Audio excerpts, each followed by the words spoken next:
Welcome to the School of Moxie podcast, brought to you by Sensible Woo. This is the podcast where we break the mold around business podcast conversations. We make it fun around here by using television, movies, and entertainment as the jumping off point for conversations about how we navigate the world as individuals. I'm your host, Mary Williams, and I've been an online creator since 2010. I've seen a lot of trends come and go over the years, but one thing that has persisted is a struggle among entrepreneurs to connect more authentically with their audiences.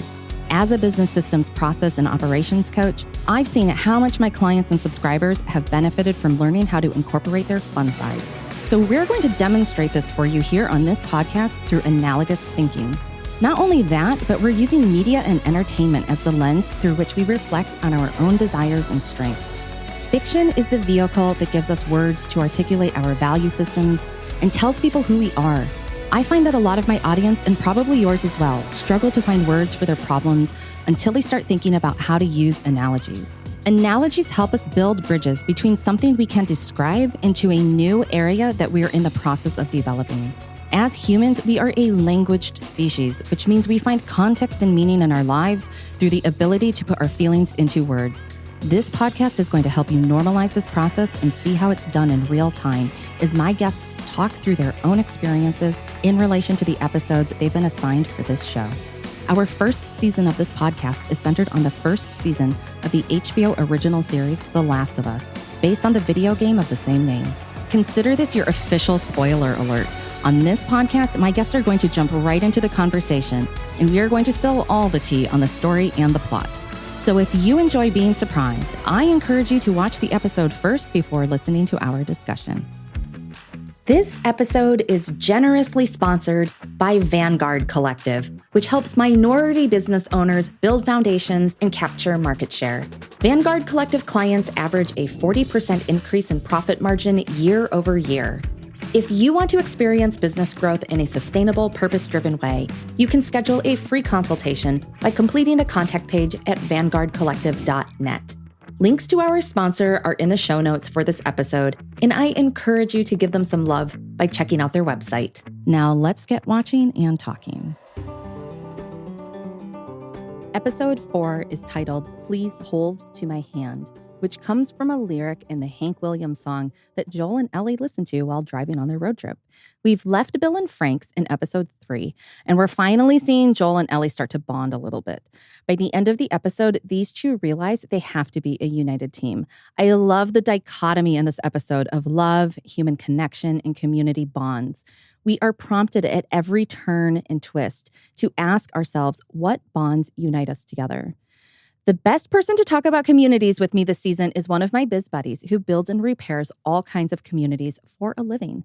Meet Tonya Kubo, who believes social media has the power to unite individuals and spark movements. She specializes in online community design, development, and growth. Her agency takes a people-first approach in the proper care and feeding of free and paid groups, and they teach others to do the same.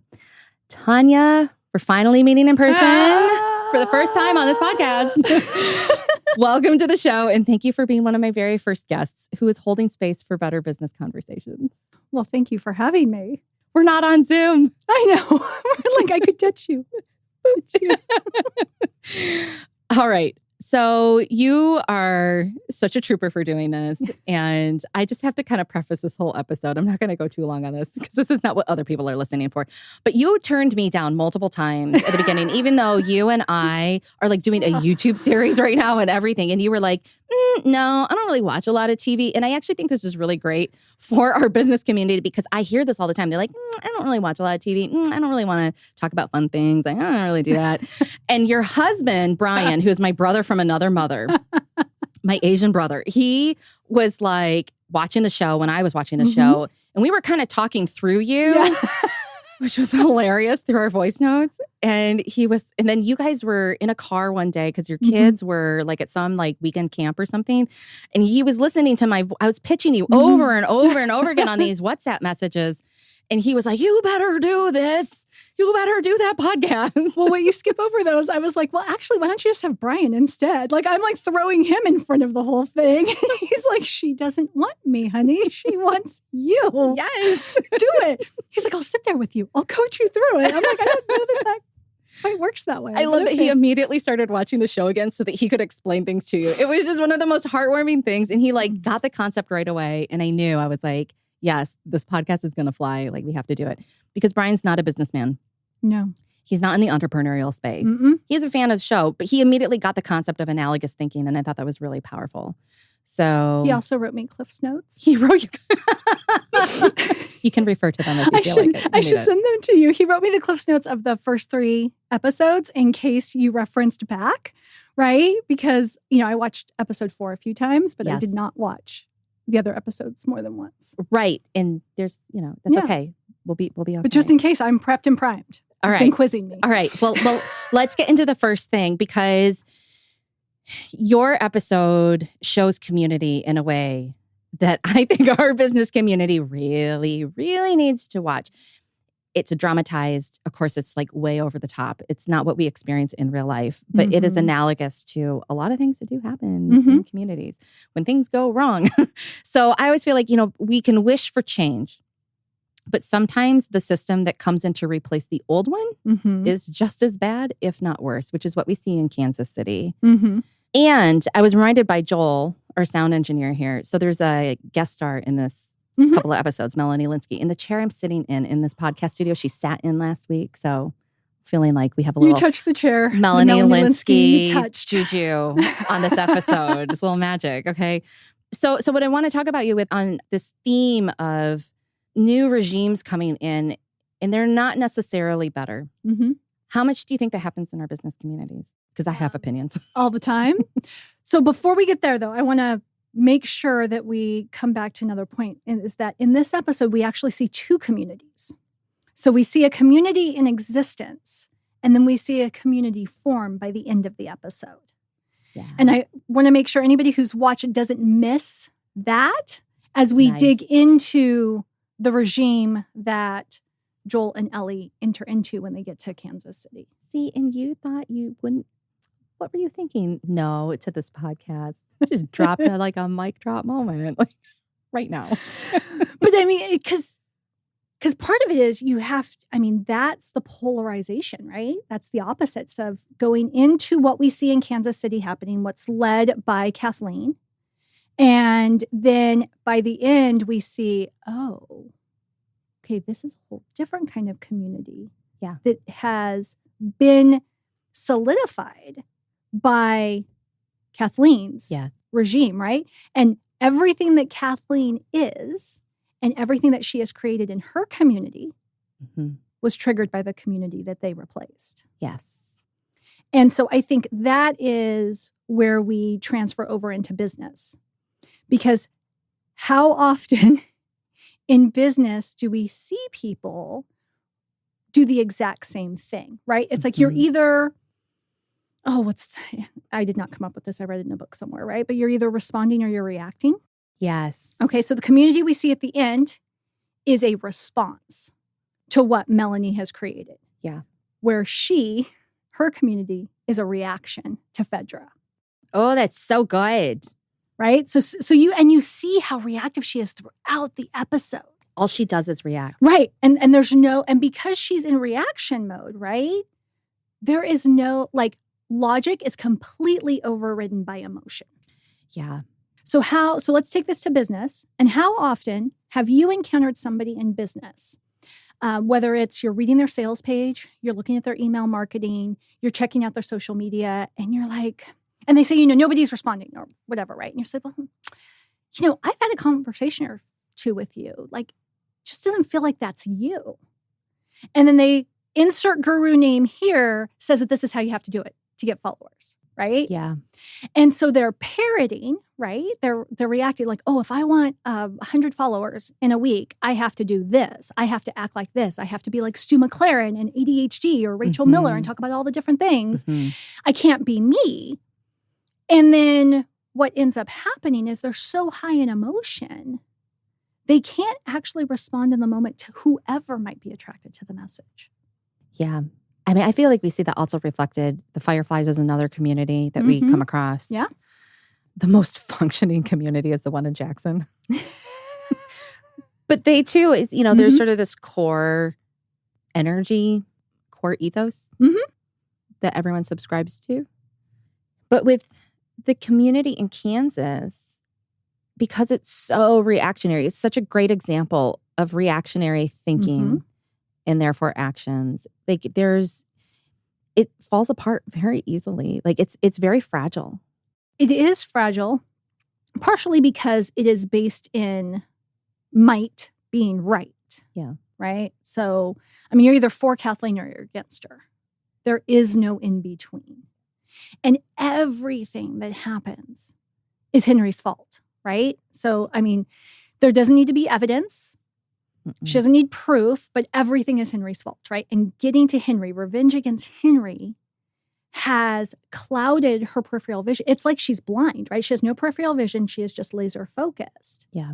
And then you see Perry. I think that's his name, right? Yes. The guy with the big beard. Okay. I love Perry. I do too. But he knows she's wrong. But he follows her. He follows her. And why does he follow her? Do you remember that piece? Enlighten us. Okay. So, because I felt like this was the most profound part of the whole episode. And don't get me wrong, there's a lot of really interesting stuff that's said. I want to hear this from you. But it's the part where he tells her that he loved her brother. Her brother was a good guy. Yeah. He was a great man, right? Yeah. But your brother didn't do anything. He never changed anything. You are a leader. You have led us, and we will follow you anywhere. Yeah. I feel like, so, okay, here's an interesting question. How much do you think communities in our online business space are lacking leadership? For better or for worse? Yeah. But they have nothing to follow. I feel like most people are followers in any point in their lives. Somewhere in your life, you willingly and gladly follow because you don't want to have to lead that situation. And in our business world, there are a lot of communities where people are struggling to hold them together or keep them going. Do you think it's for lack of leadership? It's definitely for lack of leadership. And there's a couple of reasons, right? So part of it is, and I'll soapbox here only a little bit. Part of it is the constant mantra of communities being easy. Yeah. Right? So this is something, I have an audience that goes to a lot of conferences, right? And so they are told, well, just start a Facebook group. Just start a Facebook group, put your super fans in a Facebook group, just grow your Facebook group. If you build it, they will come. And I always say that only, if you build it, they will come, only works in movies. Yeah. The truth is, if you built it, you have built it. Yeah. You still have to have a mechanism in place to bring people there. You have to have a mechanism in place to keep people there. And so what people will do is they will create a community and then they want to just be like, all right, y'all, do your thing. And meanwhile, everybody's like, well, what do we do here? Like, I don't know the rules. I don't know what's okay to say, what's not okay to say. So then somebody says, well, I think I should say this. And then somebody else comes in and is like, we don't do that here. Oh, okay. And there's no person instituting values, right? There's no person who says, oh, no, here's the ground rules. This is how we behave. This is how we don't behave. This is what we expect of you, what you can expect of us. And leadership isn't just bossing people around. It's not just censorship, right? We hear that a lot, especially now as different social media platforms are launching, right? It's like, oh, that's censorship. Well, there's a fine line between censorship and careful moderation. But what a good community leader has to do more than anything is prioritize the safety of their community, because you don't get connection. Everybody wants engagement, right? Yeah. But you don't. When they say they want engagement, they really don't, okay? Because then they'd be happy with a bunch of likes on posts, right? They want connection. They want meaningful comments, meaningful conversations, and that only comes after you've established safety. Safety comes from having rules and carefully implementing those rules and protecting them. Do you think the reason why Kathleen is so effective in having taken over the community is because she gives them a sense of safety, that somebody actually cares about their safety? Because it sounds like you kind of have to you kind of have to piece it together. They don't just feed it to you, which I actually really love.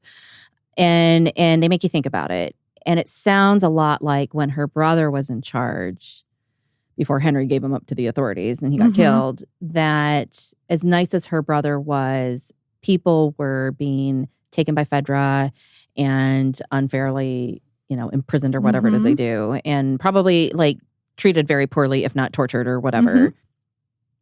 And she is like, I've had enough. She's got Mama Bear on and she just puts a stop to it. For better or for worse. Mm-hmm.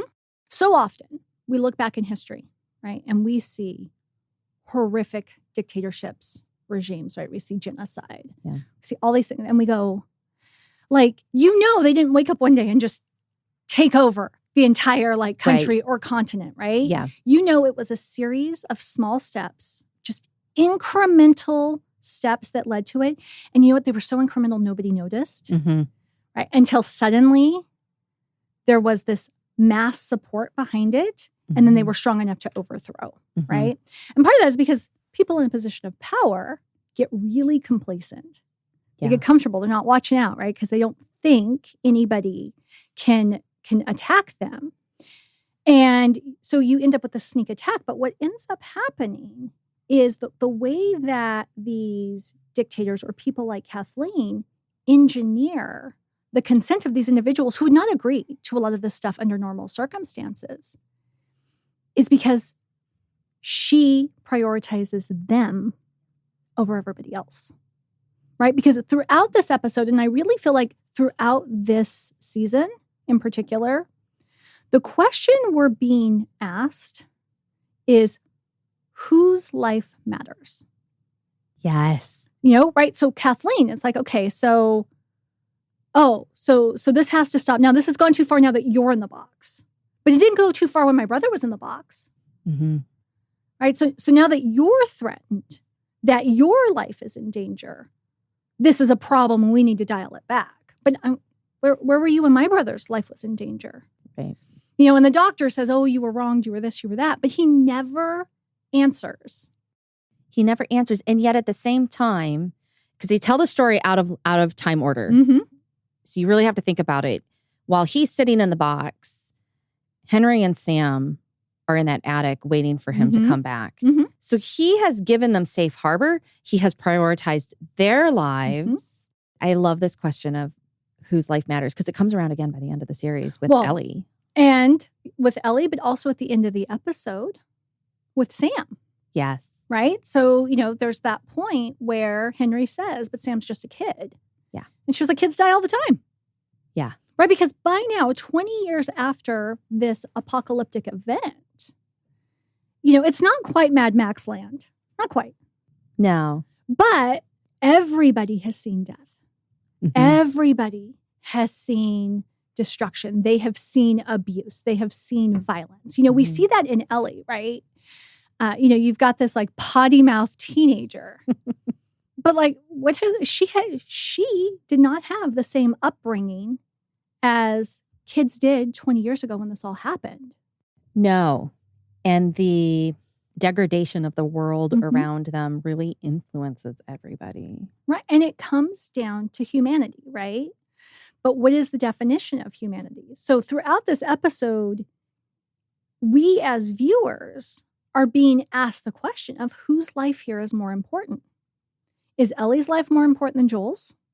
Right? Is Sam's life more important than Henry's? Is Henry's life more important than Sam's? Yeah. And, for those of us watching, because we've not met Kathleen's brother, we're just like, couldn't have been all that. Like, I mean, like, really? Like, you're gonna ignore the whatever's going on underneath the ground thing over this guy who's like been dead for how long? Yeah. Right? Yeah. And yet she is. And Perry's right there co-signing it all. Well, there's a lot about chosen family in this episode too. I mean, it runs throughout the whole series, but there's a lot of that. And you see how Perry has chosen his family because he comes and finds her in her old childhood bedroom at one point. And she's like, how'd you find me? He's like, I called your mom. Talk to her mom. Why'd you not come and say? Obviously, they're close if he knows where her mother lives and he talks to her. And she says, when's the last time you were back in yours? And he's like, well, it's really far away. Like at this point, hello, this world can't go visit. He has chosen family. And this is also the episode where we see Joel and Ellie start to become chosen family. And it's like, when we're not going through an apocalyptic world and our backs aren't to the wall and we're not in this traumatic fight or flight situation. So like take down the drama many notches. Let's bring it into real life today. How much do you think our business community needs help determining better how to choose family? Because you will end up choosing family. And I think some people choose it by default. I think most of the residents of Kansas City by default are like, well, I guess this is the safest place to go. So I guess I'll just be with the masses. And we see that in our entrepreneurial communities where people are like, well, that person, they enroll everybody. I guess I'm going to go do that program. And they don't always question for themselves, what do I need? What matters for me? And what if I'm part of this thing that everybody else is a part of? What if I'm in that program, right? That from this girl who enrolls everybody and it doesn't work for me. Is it possible that that's because this program isn't the right program for me, isn't the right program for my business model, maybe isn't the right program to truly serve my audience? That's the question I would like to see more business owners answer. I would love to see more business owners because you know what? We all need to like buy our education through some mistakes, right? Oh, yeah. You know, I will never forget. It took me a while to recognize, but the very first, what I called in my business life, my big girl program that I invested in was $1,000. Because at that time, I could invest in anything that had $100 a month payment or lower. So it was one thing I was like interested in. I was like, I just can't do 1,000. I can't do 1,000. Oh, okay. I can do 10 payments of $100. I got this. Went into this program. A lot of, I was a social media manager for a university at the time. So a lot of the social media stuff that was taught in the program made sense. That's how they got my trust.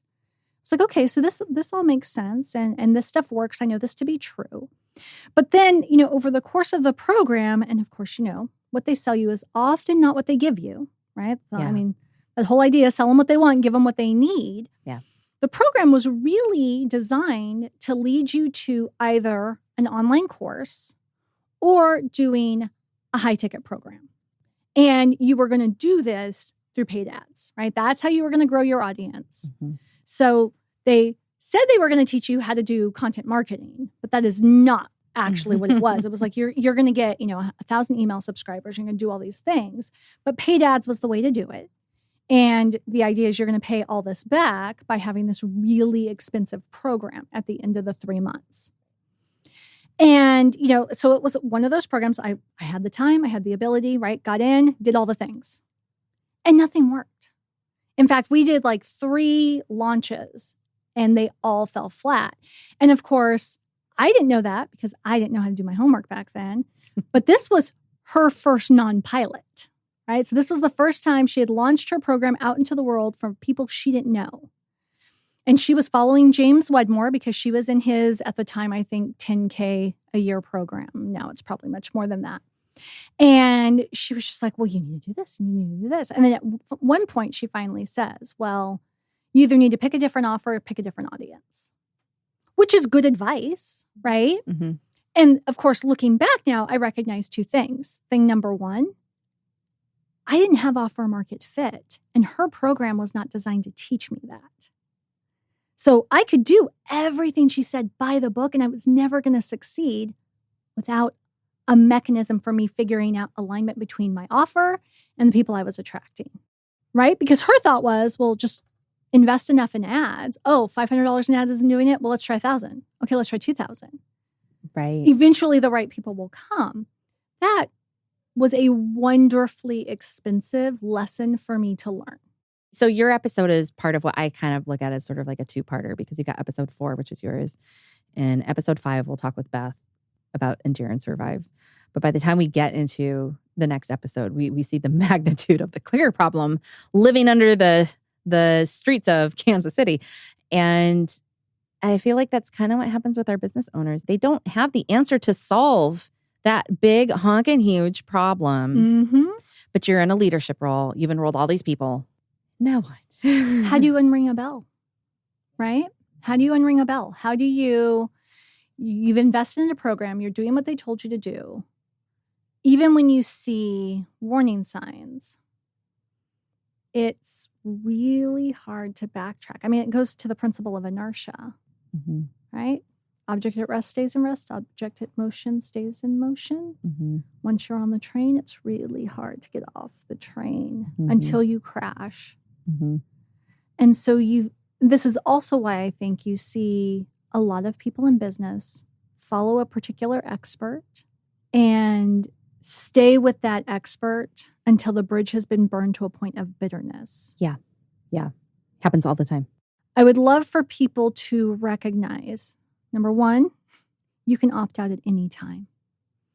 You may not get your money back, right? You may not get the triple your investment return guarantee, but you get to choose when you step off the train, right? And you can leave at any point. There doesn't have to be a big blow up. It doesn't have to be big drama. You don't have to throw a big temper tantrum over it. I feel like that's the moment when people really put on their CEO pants for the first time, is when you recognize this is a sunk cost. What am I really going to get out of this? It's probably street cred and some scars and some learned lessons. But that reality is far preferable to being served up like clicker bait, like these people are about to become in the next episode, when the inevitable happens, the crumbling of this very fragile system is brought down by the problem they cannot solve. And these monsters, these beasts come out of the ground and they like eat them. And I see this happen far less dramatically, of course, in our business world, where people are a part of a community and they hang on like, but they promised me the promised land and I'm going to follow the leader. And the best thing to do is to recognize the micro community. Maybe there's some people who you can trust around you, but y'all need to really like take care of you. Right. And I also think a good lesson here is that you can learn a lot about an individual, how an individual does business, from how they are when they're not in the middle of the sales cycle. Oh, yeah. So, you know, and what makes me think of that is if you look at when Henry decides to trust Joel. Okay, so Henry knows he can't keep Sam safe, right? He can run with Sam, he can hide Sam, but push comes to shove, he's not the guy to pull a trigger. And then he sees what Joel does to keep Ellie safe. Yeah. And he is just like, okay, we follow this guy. Because this guy did that for her. Even if we just get a little bit of a side effect of it, like we're safest with him than we are against him. But they set up such a great collaboration. Right. Speaking of collabs, he's like, I know the city. I know these tunnels. I have knowledge, but you have a skill I don't have. Right. And I feel like that's actually where stronger community comes from. Your odds of survival are greater when you think like that. And let's follow that thread, right? So what we're talking about is finding people who are strong where you are weak, so long as you have a strength where they are weak. Yes. So if we can we can leave my little community analogy I was just having and go to that conversation about collaboration, because too often people go around looking for somebody who is strong where they are weak and either not recognizing that they have anything to bring to the table or genuinely not being interested in bringing anything to the table. You and me have talked about the one-way collaborations that are sold like a two-way collaboration. But I think, Henry and Joel, that's a prime example of, these are puzzle pieces that fit. Yeah. And kind of reluctantly at first. And I would say justifiably so. They live in a world that has burned a lot of people, and literally and figuratively. And Joel knows better than to just blindly trust. His trust meter's a little broken too, though. Yeah. Which I think we see a lot in entrepreneurs who have good, strong skills. And Henry, he knows that his juju he brings to the table is not quite the same weight class as Joel's, but it's real hella valuable in that moment. Right. And in that nuanced examination of collaboration, I think is kind of where we're going when it comes to collabs in our entrepreneurial communities. There's so much. I mean, you and I were just chatting on our YouTube series about weight class. And now I'm wondering, is it a both and where it's weight class and also it's the immediacy of things that are needed in the moment? So weight class. Well, I think it's weight class, it's values, and it's relevance. Yes. Because I think that's what you're speaking to, right? It's a three-parter. Relevance in the time. Yeah. So there are people who make sense to collaborate with today that will not make sense to collaborate with a couple of years from now. Like during COVID, you and I did real well because we had legit, for real, we are online.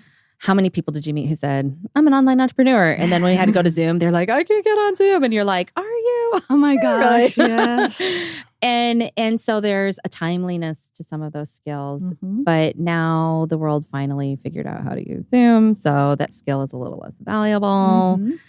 So the world has changed again. Yeah. Well, and so think about like in 2020, it made sense to partner with people who were comfortable in live video, who understood the ins and outs of Zoom production. I remember the very first Zoom webinar that I had been called to support. So they brought me in after they set up the meeting, after all the registrations, all of that stuff, right? Yeah. The very first one that I got called to support was Zoom bombed.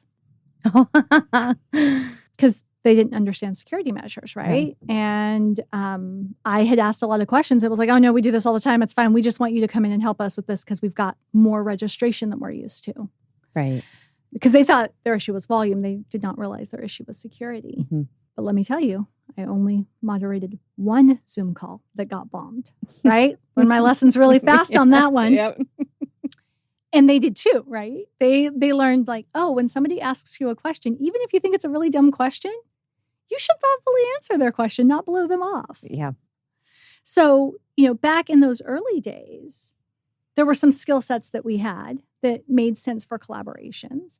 And then now we need people with stamina, right? We need people who aren't just able to be an MC or be a personality online for, 17 broadcasts in a row and then go to introvert land for 4 months. Yeah.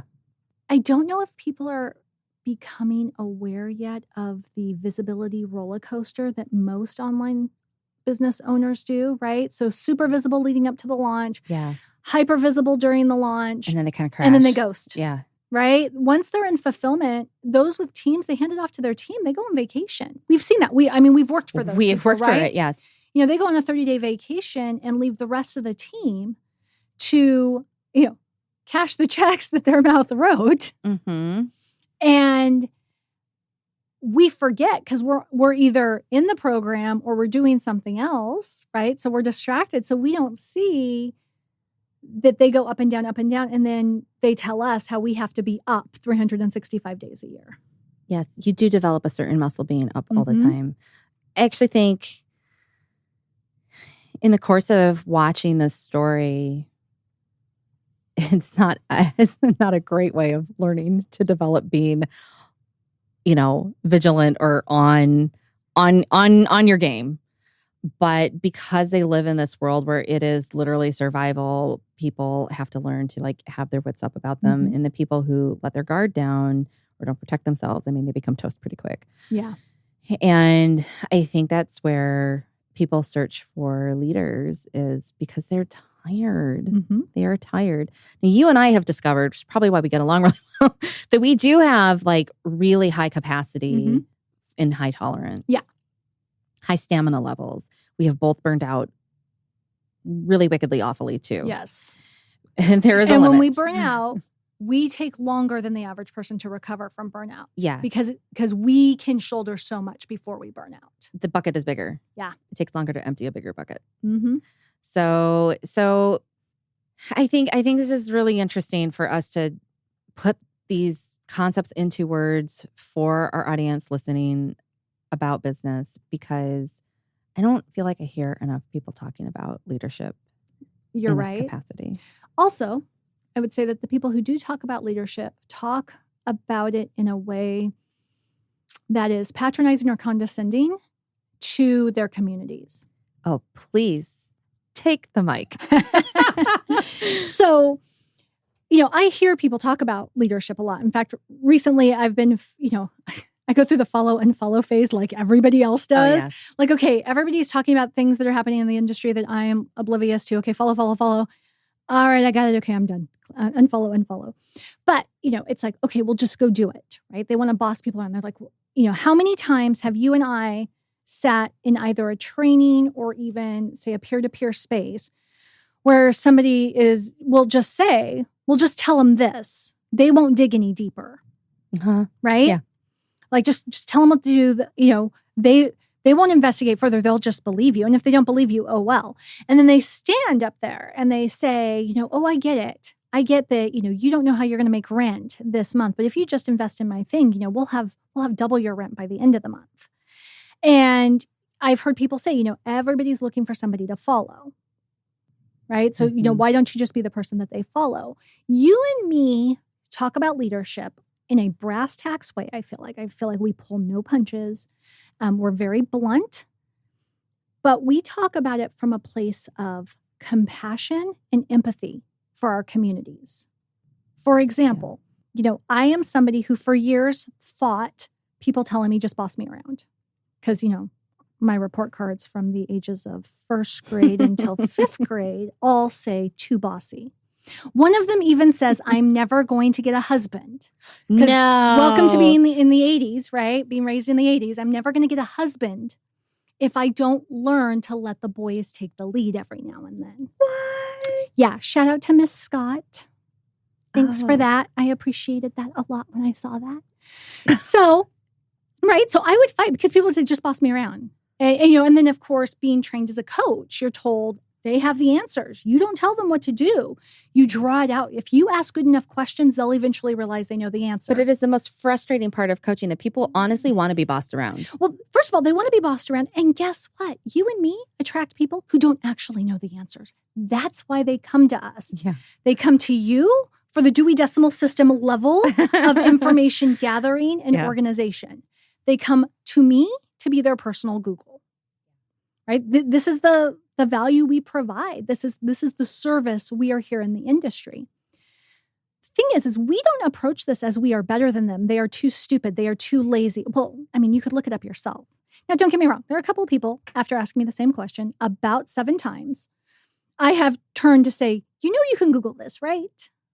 Yeah. Because you seem to not like my answers, yet you continue to ask me my opinion. So maybe just Google it and see what Google says. And if Google agrees with me, go do that thing. And if Google doesn't agree with me, maybe go follow the person that you find on Google, right? Yeah. But for the most part, we have deep compassion for our audience. I used to say all the time that I will not work with clients who don't love their people. Because early on when I started doing community, because everybody was doing that, if they build it, they will come, right? Is people were creating communities and they were resentful of their people. They didn't actually want to be close to their people. They didn't actually want that direct two-way communication. They wanted a fan club. Yeah. They wanted adoring admirers who bought their things and told the world how awesome they were without actually taking up any of their time. And it took a while. Like, there was this part of me, the little baby entrepreneur part of me, who thought I could save those people. Like, I'll build this great community for them and they'll see how awesome their people are. They'll fall in love with their people. All I did was reinforce the fact that they can have a great community without working at it. Yeah. And that's, again, what we see in the show, right? So Kathleen worked at developing her community through fear and violence. And Joel and Ellie, I mean, it's like attraction marketing 101 over there, right? They're just going around kind of going like, please don't follow me. Please don't join us. Just leave us alone and we'll leave you alone. And all these people are like... This is the thing I feel about that attraction marketing part is once we see Tess leave the picture, Joel and Ellie are forced to bond. And there's this one scene before they get to Kansas City where Ellie finally admits she'll admit these little moments of vulnerability with him because she's still a kid. Yeah. And when they first get into the woods to spend the night, she's like, why are we all out here? Like to avoid clickers? And he's like, no, it's too far away from population. He's like, no, we're avoiding people. Mm-hmm. She's like, oh, are they going to rob us? And he's like, he just looks at her. He's like, worse things. Mm-hmm. And it finally like dawns on her like, oh, there are things I don't know about. And then they cut to, a little scene where you see him stay up all night keeping watch with the rifle. Mm-hmm. And I feel like the best attract marketing strategy is through your actions. Mm-hmm. But the question I have is, like, we don't always see the actions of our leaders. They do things in these unseen moments, kind of like Ellie's dead asleep at this point, and Joel is up. Mm-hmm. And the coffee scene the next morning, by the way, as two coffee addicts, is one of my favorite things. I'm like, I would be drinking all that coffee too, bud. Like, you stayed up all night to protect that kid. You need all the coffee. I don't care how stale it is. So there's this question of like, at what point do we realize that we need to protect our chosen communities? Do you think that there are things we don't hear from our communities that maybe we should? Like, how do we activate more of that Joel action element? So this might be unpopular, but I think if we're doing our job really well, our community never knows how hard we work to keep them safe. Ooh, mic drop moment. I like that. And that's important true, to me. Like, that's one that like makes me a little emotional, and you know me. Yes. I only have emotions when I buy them at the store. But it's nothing infuriates me more. And usually this happens when people get called out on bad behavior, right? But nothing ticks me off more than when a leader will do the whole like, you don't know how hard I work. You think this is all handed to me, but you're right. Like, I don't get how you are because, I'm up working while you're doing this and you're watching TV and da-da-da-da, right? They get into this whole like, you're lazy and I'm a hard worker. And it's like, you were a great leader when nobody knew how long you worked or what you did. Or the fact that you feel the need to create this tally list, first of all, indicates that you keep the tally list in your head. Yep. Right? So you're constantly keeping score, how much you do for us versus how much we do for you, which just irritates me to knowing it's like, go find another line of work where you don't have to feel like that, right? Please. Yeah, please just save the rest of us. And how do you feel when you know the lengths that somebody goes to for your experience? I mean, does that really feel good? Or do you start to feel like you owe them something? You start to feel insecure about, like, why do you deserve that? Well, it removes the action from being in service of the person and being about, I need something from this. It becomes transactional. Right. So if Joel had told Ellie, you go to sleep, I'm going to stay up and keep watch, what would Ellie have done? Not gone to sleep. Well, if you're going to, because Ellie wants to be a grown-up really, really bad. Yeah. And Ellie wants to be like Joel already really, really bad. Yeah. So if Joel's going to stay up, I'm going to stay up, right? So he knows that she needs to think he's sleeping in order for her to rest and feel like she can actually take the breather that she needs, right? Yes. Sleep, rest her body, all that stuff. But you see it reciprocate later in the series when they are walking on foot to Wyoming to find Joel's brother. And there's this point where like he oversleeps his watch and she takes watch, or he falls asleep during watch. That's what happens.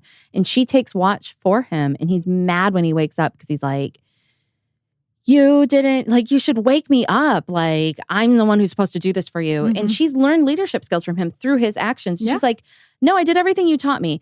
I checked my points. I did this. I took the high ground. Like, we're all good, And then she's like, okay, I promise next time I'll let you know. But she's like, she also recognizes, but you too need rest. And I was done resting. I was just up, Right. And of course, in the series, we see that a lot with Joel, a lot of guilt over what she shouldn't have to do because he thinks of her still as his daughter. Well, that happens in this episode where, they've lost their vehicle.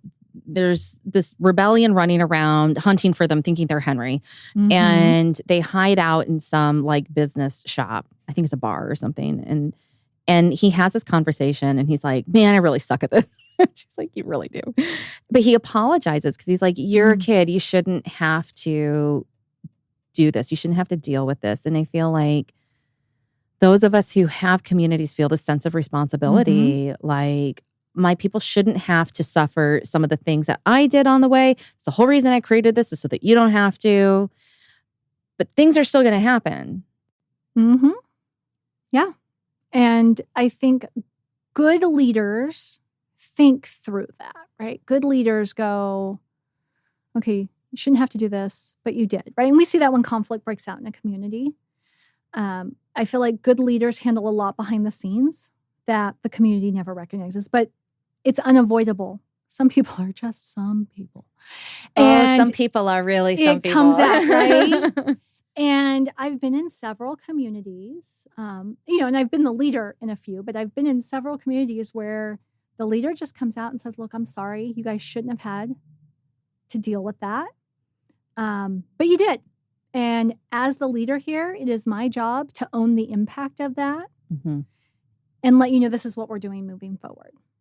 And that right there engineers further loyalty, right? Because it's like, okay, so they admitted a mistake. A lot of times a lot of people don't even blame them for it, right? They see what they see. But there are the people who are like, you should never allow this to happen. And everybody kind of goes, oh, all right, well, today's a new day. And then good leaders will use that as an opportunity to remind of the expectation, right? Remember, we don't do that here. This is how we behave. And when this happens, this is how we all should respond so that it doesn't get like this again. I feel like you see that demonstrated in the push and pull between these dialogues. You see it with Kathleen and the doctor. It happens again, kind of between Kathleen and Perry, but they kind of skirt around it. Mm-hmm. They're talking about it through her brother. Yeah. Joel and Ellie address it by him apologizing to her and recognizing that he can't do everything anymore. Mm-hmm. Of course, we don't understand what the dialogue going on in his head until they do get to Wyoming, and he has that beautiful monologue that he delivers when he talks to his brother. I just feel like, this whole podcast discussion started out of the desire to carry on the analogous thinking lessons.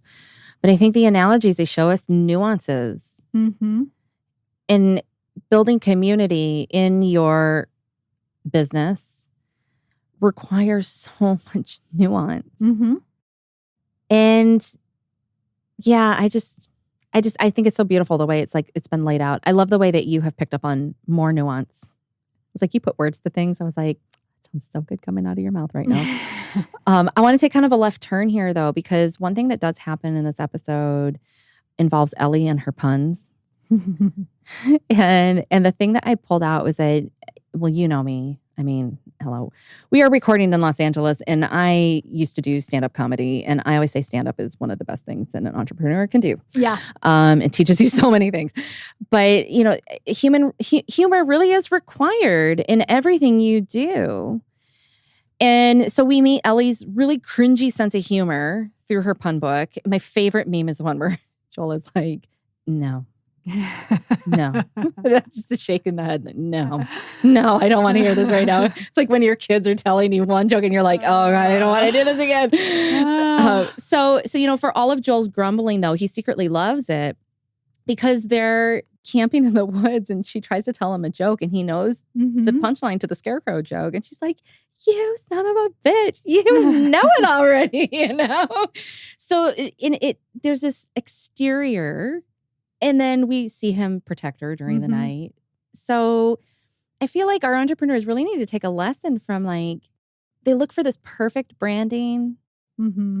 I want us to start looking for actions, for actions more than that. Because I've also had students and clients where they look kind of like real tough on the outside, but their actions always routinely bring them back to a place of high integrity. There's just one person in a place that we both coached together, and this guy could have been a total asshole. He was really going through life, and he was never mean about it. On the outside, I mean, he was get to the point. He was not smiley. He was not happy, but he never disrespected the coach in front of him, and he always asked for help. And the actions spoke volumes. And I think that is an important thing to notice. You know, somebody can tell you the words you want to hear. Kathleen tells everybody the words they want to hear. Yep. They are not more protected just because she told them that she's doing whatever. So, like, I'm wondering, because that bit about the humor that we see from Joel and Ellie, like, how much more of that do we need to add into our businesses, no matter what? And this goes into like multiple ways of bonding. You know, there's this dichotomy of tragedy and comedy. We read the book Bittersweet as well as part of our homework for this podcast. Susan Cain talks about how culture and communities bond through the quality of bittersweet. I think that's where the nuance shows up. Comedy is really obvious when people bond over comedy. You and I both have a mutual friend. I'm going to give Jim a huge shout out right now. Oh, Jim. Jim and I will throw back and forth, you know, different reels on Instagram of different stand-up comedians. It was the way we bonded. But there's something deeper that happens in the bittersweet moment. So, you know, do you think bittersweet adds awareness to the nuance in comedy? Do you think we need more humor too? I'm just throwing all the questions at you right now. I was like, so which question do I answer first? All the questions. Well, so the thing about bittersweet, right, is that part of what, let's just take the show, for example. Part of why those like horribly juvenile puns are so funny is in the context of all the trauma going on around them. It makes it seem so absurd. Right. And so on one hand, you know, like at the beginning, right, Joel's like he's in the middle of serious business of like siphoning really bad gas. And, you know, and she's throwing out these puns and he's just like, you know, I'm serious business here. Like there's no time for that. And then there's the point later where I think he's able to see like, wow, in all of this, she's still just a kid. Right. And kids think puns are funny, right? It's just like, it's such little kid humor. And, you know, when we read Bittersweet, I mean, that's one of the points is that Susan Cain makes in the book is that part of why elderly adults will weep when they see simple joy in toddlers is because they know that sense of wonder doesn't last. That it's only a little while before they'll go into school. You know, somebody else will be like, well, I already knew that and won't be as impressed by their discovery. You know, they get hardened by life's experiences. Oh, that makes Ellie's pun seem so sad now. I didn't think about it like that before. Thanks, Tonya. Right? But there's going to be a time when Ellie's, you know, Joel thinks at least that there's going to come a time for Ellie where there's no time for humor. Yeah. Right? Things aren't funny anymore, right? When was the last time he laughed? When did he laugh in the show? Like, when has he smiled before that? He finally does in this episode, though. That's what I'm saying, though. But before this time, right, when does he smile? It's been a long time for him. Not since Sarah, not since his daughter. Yeah. It's been a really long time for him. And so I think that is where I would say about seeing kind of the humor and the bittersweet in this example. In our businesses, we just need to stop taking things so stinking seriously. Thank you. Oh, I want to quote that. Seriously, I mean, and you can't. Like, as much as you want. Let's get a billboard. Maybe on the side of one of these freeways here. It's so great. Stop taking everything so damn seriously. And so I don't want to beat up on entrepreneurs because so many entrepreneurs that we know came by the behaviors that they display that we're talking about need to stop right now because they learned them from somebody else. They paid somebody good, hard-earned money to learn that this is a thing you should do. They got conditioned. Right.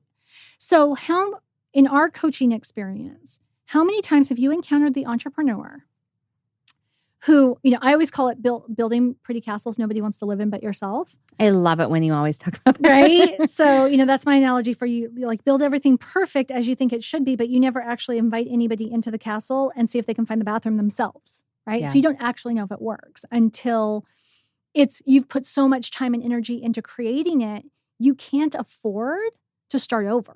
Yeah. So when, you know, we see these entrepreneurs and we're like, well, why don't you just like tell 5 people what your class idea is and see what they think? Well, no, what if they steal my idea? Well, then at least you haven't built anything yet, right? But it's like, oh, no, I'm not ready to talk to anybody yet because I'm on a wait list to get a new website. So, and I'm working with this brand expert and they're going to give me like fonts and a logo and a this and a that. And I tell people all the time, nobody buys based on fonts and a logo. They just really don't. Nobody cares about your blush and bashful brand colors. Like they really don't. It's just pink and pink to them. They don't care about the big, long narrative story about how that shade of yellow is the golden hills of California Central Valley. Yeah, I wrote that in a visual brand guide, not going to lie. I was going to say that came from somewhere. Higher ed, baby, higher ed. You write some of the most cringe-tastic stuff you will ever write in your life. But the thing is nobody buys, right? Nobody enrolled in the university because of that. Yeah. Why did we write that stuff? Because it was a great visual cue as we shipped several assignments out across the nation to various contractors. We needed them to think about, like, to visualize what our colors were. But with your business, it's like, just get into, to your point, action. Mm-hmm. Make an offer, see if they say yes, see if they say no. If they say no, ask them, what is it about this that is not interesting to you? I guarantee they're not going to say, well, your logo is kind of dated, actually. Like 1970 called. Never heard anyone call it. And they want their paisley back. Yeah. Right? Like that never happens. Nobody says, oh, I don't like your font. Yet entrepreneurs spend more time obsessing over their branding, right, and protecting their brand than they do about the quality of the content that they produce or the transformation that they're engineering for a customer. You know what I would love to see? Maybe we can start a movement. I would love to see as like an Easter egg if entrepreneurs who are like, yes, totally in this conversation. And we all just like start dropping really awful, shitty puns into our copy just to see. I used to do this in grad school. I had a little pod, a study group, and we would come up with like a phrase. We would drop them in our term papers just to see. And there was one professor who figured it out.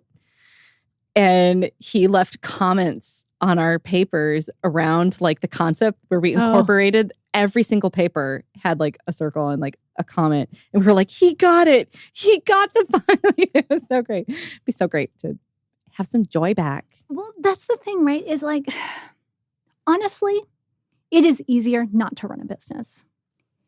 I don't care what anybody tells you. It is so much easier to be an employee than it is to be a business owner. This is hard work, right?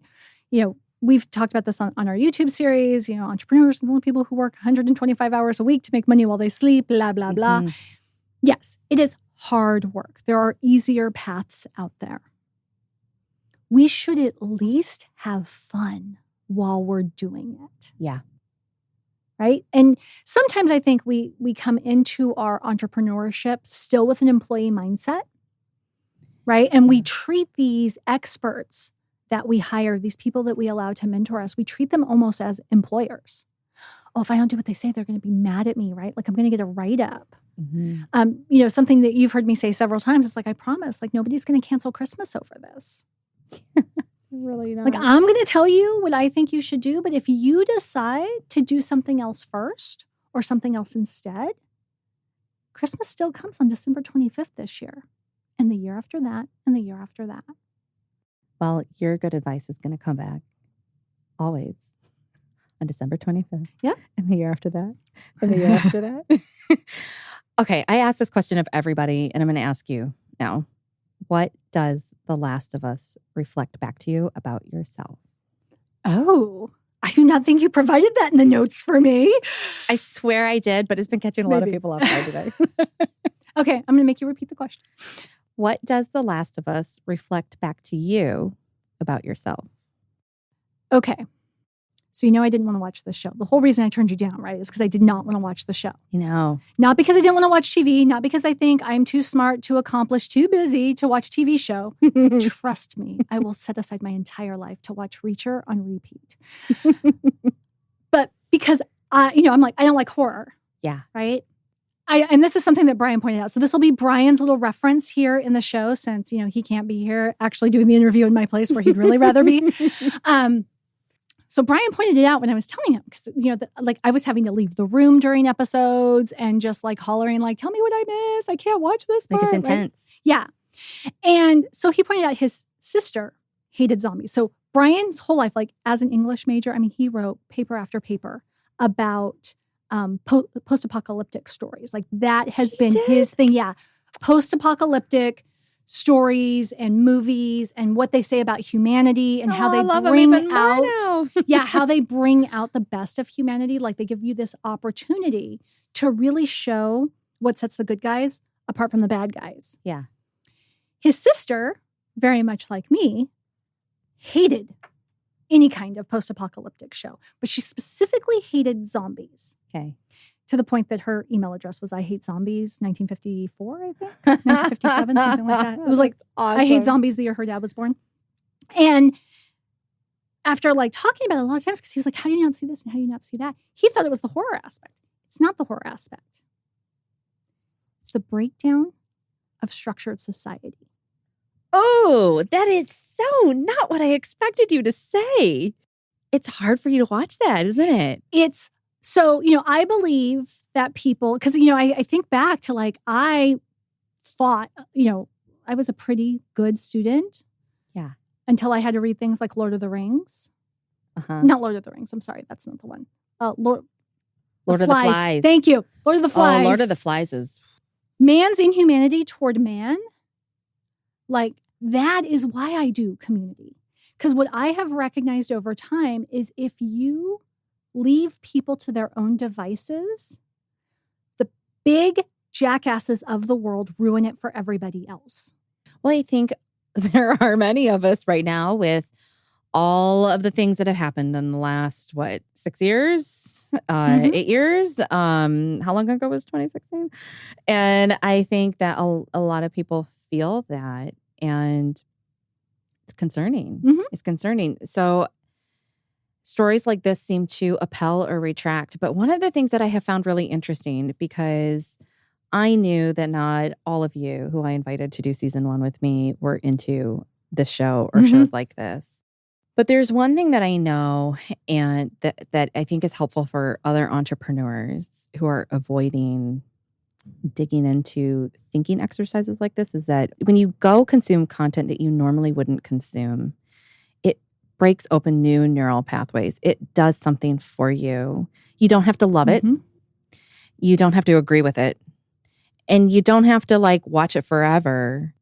But I think that there's something really particularly special in this one. And it's interesting how many people avoid it because they're like, oh, there's going to be zombies. No, I know all the Last of Us super fans are like, they're infected. They're not zombies. But there's monsters. And the thing that I loved about this was the de-emphasis on the monsters. It was very much a character drama at its heart. And the creators said it was punctuated by moments of intensity. And I thought there was something interesting in that.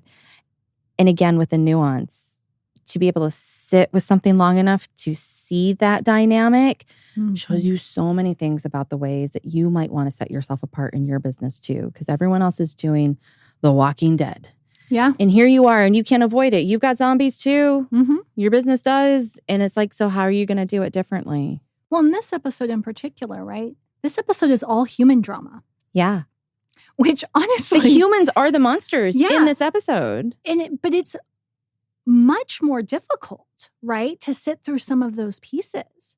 Because, again, it's like humans being inhuman to others. I mean, throughout this, we're constantly asked, is the doctor's life... is his life more important because he's a doctor, because of the skill set? We see that part where she's like, well, if I had a doctor, would that change anything? Nope. All right. Doctor just lost value. Yeah. Is he more valuable or less valuable because he's elderly? Is he more valuable because he was the one who delivered Kathleen? He held her as a baby? Yeah. Like what gives him value in this place? What gives a child value? Yeah. And so we see these humans just negotiate their morals left and right. And so for me, going back to sort of what this shows to me is part of why I'm so passionate about designing community. It's because, darn it, I want a structure where people can thrive. I want to be the person who sets up the structure that's safe. I'm somewhat as narcissistic as Joel, actually.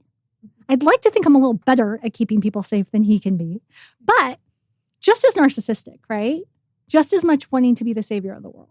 Oh, Tonya, that's the moment. I'm going to leave it right there. I don't think you can say anything bigger at this point. Oh my gosh. Thank you so much for watching something that I know you didn't want to watch and doing the thought exercise and doing it. And I think that you're modeling something for other people that gives them evidence of what happens when you are willing to consider that thought trail. Well, and thank you for the opportunity, because I recognize things that I think about community through this episode, through this show, that I hadn't connected, right? Because, I'm very much an academic. I'll go into research and articles and, history. But through this pop culture lens, it's different, right? Oh, I have lots of words now.